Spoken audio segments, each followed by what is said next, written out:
Rest time's over. They had a game last weekend. I know as a coach, you respect your opponent, no matter who. You take each and everyone seriously, purely from a fan's point of view, of which I am. Cakewalk for UC Davis, dude. That was more Tyson Spinks than Tyson Lennox Lewis or Tyson Buster Douglas as we continue the fight theme. 59-7 over Northern Colorado, and Coach Tim Plough of the UC Davis Aggies avenged me once again. However, there will be no walkings of cakes this weekend at Montana. That's number 7 Montana. Yeah. And number 4 UC Davis. You know, the head coach of UC Davis happens to be joining us right now. Hey. He's live from Shredville, the one, the only coach, Tim Plough. Good morning, Coach. How are you? Boys, good morning. How we doing? Jason? Fired up for this matchup. Top 10 matchup, Coach. Sometimes you got to get guys ready to go. I'm sure there's not a lot of pregame speeches needed for this one. No, I think we finally got over the part of the schedule where I got to come up with ways to get these guys fired up. I think they'll be ready to go this week. So what we have to know, this is going to be a theme now. What was the fight that you showed prior to last week's game? Because whatever it was, good job. Yeah, so the theme of last week's fight night was overcoming fear, and so we showed Mike Tyson against Trevor Burbick for the heavyweight championship of the world. Interesting. So overcoming fear.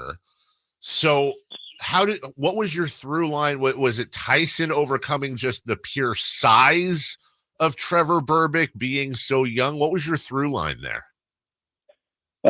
Mike Tyson is an interesting guy, obviously, but he was quoted when he was younger about how afraid he was, how he would, when he was walking down to the ring, he was terrified and was worried that he was going to screw it up and not be a great fighter, or the guy he was going to fight was going to beat him. And then as he would get closer to the ring, he would get more and more confident, and then he would step in the ring, and that fear that he used to have, he would create it for his opponent, and then he became the most, maybe feared boxer of all time. So I was just teaching our guys that, there's that doubt that's in your mind, like, man, what if we don't play well? What if this team beats us? And, it's okay to feel that way. And then as soon as you step on the field, you should feel like, man, we're going to beat the crap out of these guys.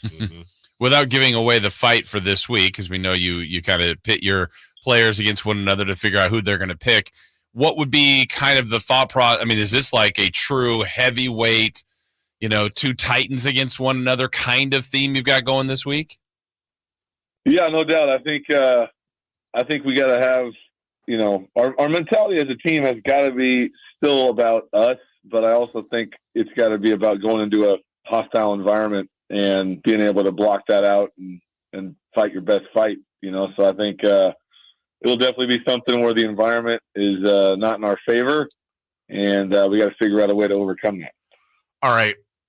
This is now going to be a thing, because now I'm thinking every week. All right, so we don't want to give it away. So I'm thinking, okay, whatever the fight's going to be, odds are it's going to be a fighter going into, could be an American fighter going into England fighting an English fighter for a title. Could be going into Mexico, or a highly Latino section of the country fighting a Mexican fighter. Those are always some of the greatest environments. Would you mind, just so off air I can try to guess and see if I'm right for next week? Would you mind sharing perhaps the time frame, the generation? Are we talking 80s, 90s, 2000s? It's early 2000s. Early 2000s. Is that going to help for you? Get it? Well, the problem is that now, I also have to go weight class too. And I don't want him to give that away, but it's like, is it a heavyweight thing? Yeah. Is it yeah. Okay. Very, very interesting. Yeah. Well, it does fit, Coach, because of what you are going into in the Big Sky. I don't think there's a more difficult place to play. Maybe Bozeman, but I think it's Missoula. It's going to be a great crowd. It's going to be intense. It's going to be loud. How do you guys try to replicate any of that during practice this week? What kind of noise you're going to be dealing with? Yeah, I think you have to. I mean, you put the crowd noise on during practice and try to make it as uncomfortable for the, especially for the offense as possible. You got to work on your different cadences and, get all that stuff together. But I think the important thing for our guys is I've been to this place a couple times and know what it feels like. We don't have any players that have ever been there. And oh, wow. Most of our staff has never been there. The last time we went there was in 2018 here at Davis. So I think the important thing I'm trying to explain to them is it's a different kind of crowd. And when they walk onto the field, it's going to feel really unique. It's going to be awesome. It's going to be one of the best environments they've ever played in or maybe ever play in. And so they just got to be able to overcome that initial juice that comes from that and be able to focus on just doing their job. And, in 2018, the funny story was that Coach Hawk had gotten some study from somebody that said, hey, when you clap your hands, everybody can hear it. So the crowd noise is no problem. So we were like, great, that's easy. So we got out there and very first play of the game, Jake Mayer claps his hands and nobody moved. and he looks over at me and I got full panic on my face. So we take about 4 or 5 false starts in the first drive. I think we had about 8 or 9 in the first half, and we're losing 21-3. And then we go in at halftime, and we decide how to do a silent cadence, had to make it up on the fly. And then we came out and scored 46 points in 8 minutes and set the record for points scored in Montana. So, once you can overcome the environment, it just becomes a football game again, and we got to make sure we do a good job of that. What do they, let's play a color commentator here, Coach.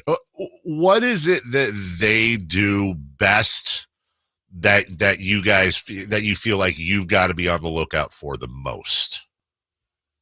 I think offensively, they do a great job of getting the ball to their skill players. They got a really good veteran receiver crew, a bunch of guys that have played a lot of football games. They got a great young running back. And so they do a really good job of just kind of spreading you out and getting different guys the ball, different personnel groups, explosive plays.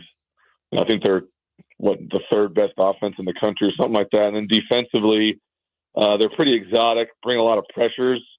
Obviously they play a lot better at home, with the crowd and all that. So, and then I think they got historically maybe the best return man in the history of the Big Sky. He's got 6 touchdowns. So all 3 phases, they got things that can really make it a tough day for you. So you got to really figure out a way to handle those things and then try to take advantage of some other things. Yeah, Coach, wanted to ask you about that. I saw that last week that, Junior Bergen returned another punt for them. I think it was, as you said, 6th, most ever in Big Sky. Is that something where you kick it away from him, you try to get a fair catch, high kicks? Like, how are you without giving away game plan, I know you've got to be well aware of what he's capable of. No, yeah, I think I always view those guys like home run hitters, You got to be able to throw a couple pitches. I mean, you can't just throw one pitch and hope that works the whole game. You better be able to throw breaking balls and high fastballs and change-ups, and hopefully, he's not Barry Bonds that day. Hopefully he's Aaron Judge, you know what I mean? That's Coach Tim Plough, UC Davis, Aggies, Montana, ESPN2, by the way. Yeah. To go along with your home of the Aggies here, Sactown Sports, and the voice of the Aggies, Scott Marsh. Coach, 3 games left. You got Montana State, and then, by the way, we got a break here. I'm sorry, but when it gets to the Causeway Classic, Jason, are you still going to be part of the interview? Oh, yeah. Okay, I'm just making sure. All right, we're all friends here. Coach, have fun in Shredville. Have a safe trip out there, and bring back that W. Boys, we gotta band together here. It's going to take all of us. So let's make sure that we just dream about hunting grizzlies, and we got to catch another bear this week. That's all we got to do. That's all we got to do. Yeah. Get that W. Come on back. We're rooting for you, Coach. Thank you so much. Thanks, guys. All right. Take care. Bye-bye. Oh God. I just realized something. I didn't tell him I didn't do a Montana story about what they did to me. Oh my God. Did I just are they going to lose now? That we have a streak going. Never, ever F with a winning streak. That's what crashed. Okay, we got to take a break. Wow.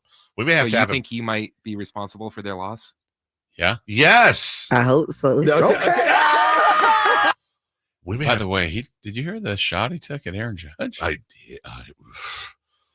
we come back, we may have to have him back on just for that story. When we come back, we'll wrap up the NFL trade deadline.